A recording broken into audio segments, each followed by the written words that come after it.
Hey, welcome to week 2. We're doing a series on David, and we're talking about David whose heart was after God's own heart. David, we talked about David pursuing. Yeah. It was more about who he was pursuing rather than what he was doing. Yeah. And this has really been the essence of David's life. This was the very epitome of who he was in his whole life, right? And I think and that's why we love David, right? Is because we can relate to that. We can relate to it, yeah. But also, everyone's got life. You got to live your life, right? Yeah. Everyone's got bills. Everyone's got life happens around us, family stuff and health things, all sorts of stuff that are challenges maybe, or just occupy our time, occupy our attention. But right through David's life, he's doing all the things he has to do, and some of those things are pretty extreme, because of the environment he lived in. He's like a warrior king from biblical days. There's different context to us, right? But the reality is the same for him, that even in all of what he was doing, he still has this heart that's pursuing God. And I think that's the challenge for us in 2020 and beyond. That sounds like science fiction, but even in this dystopian society. Yeah. Who knows what could happen from here? But the reality is that even in even the mundane, right, or the challenging and dramatic, or the things are going wrong, things are going right. In the middle of it, who we're pursuing is still always going to be more important than what we're doing. But we always get wrapped up in what I'm doing. People ask me all the time as a pastor. They say, "Oh, I feel like God's calling me to do this," and I'm like, "Okay, that's cool, but that's not the main point." Well, the answer we give to everybody when we say, "Hey, man, how you doing?" It's like, "Oh man, busy." Yeah, it's true. Oh, really? Busy with the whole, busy. No one ever says, "Good, I'm pretty chilled out about things and life is pretty sweet." Yeah. It's usually that we think of the challenging things that happen. Or people don't really say, I'm actually really struggling, and I'd like you to pray for me. That's a true point too. They just say, I'm busy. That's a good point. Yeah. And it's almost like you're trying to prove that you're significant. Right? Yeah. It comes back to some of that sort of thing as well. Whereas actually, if we've got a clear revelation, hey, that we're called by God.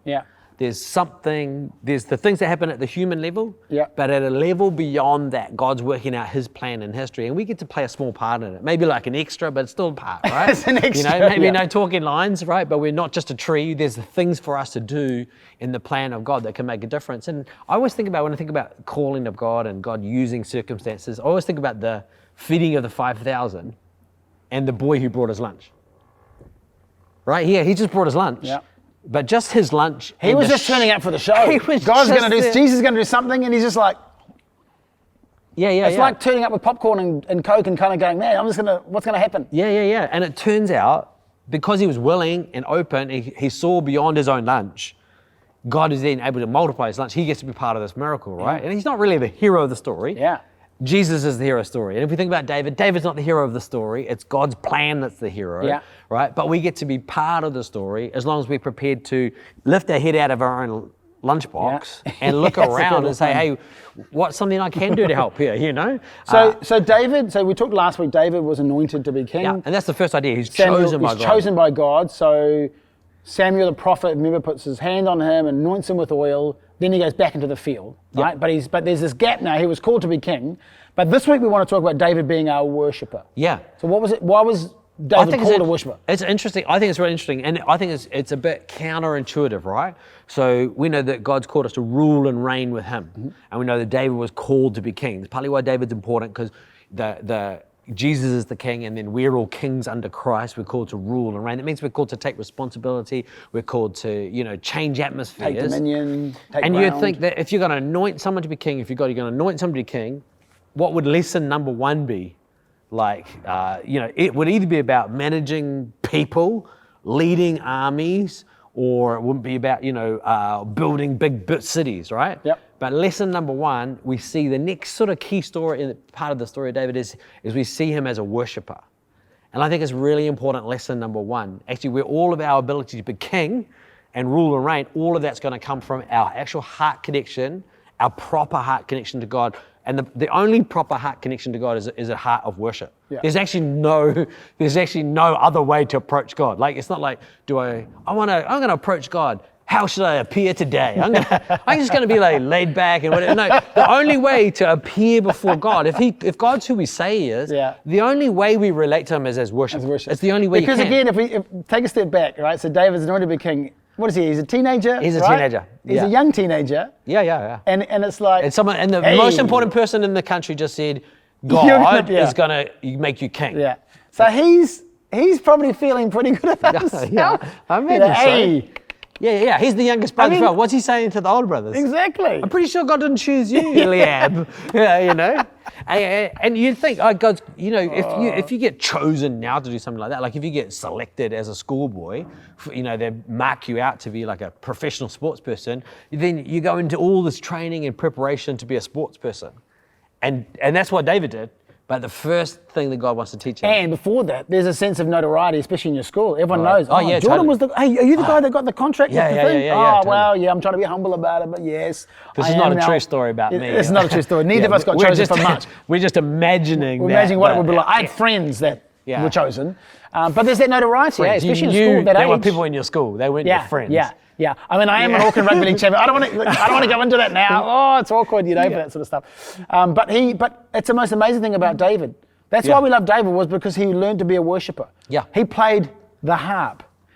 We'll do that in post, but he played the harp. Yeah. We'll add that on later, team. But he created these environments of worship, didn't he? Especially for Saul, didn't he? Yeah. Well, we imagine David worshiping in the fields, and that's the whole thing of David in the fields. It's like a pretty old school idea about David worshiping and the sheep listening. Dancing, singing. Yeah. Just the sheep. But this crazy thing happens where Saul's got some sort of affliction. The Bible talks about it's like a darkness or a demon keeps coming on Saul, right? Which I don't know what we would describe that today, like a depression. There's a heaviness that's coming on. There's a heaviness that's coming on. You can't shake it off, and it's actually caused by what's happening in the spiritual reality, right? So because of Saul's disconnection from God, he's now open to these negative spiritual realities, and one of Saul's advisors says, "Hey, I know this kid David.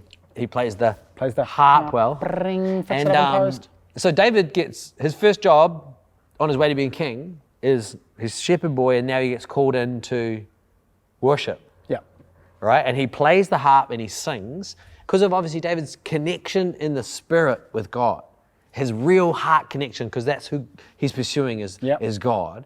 That connection David has shifts the environment for people around him, right? So again, it goes back to David he wasn't doing worship.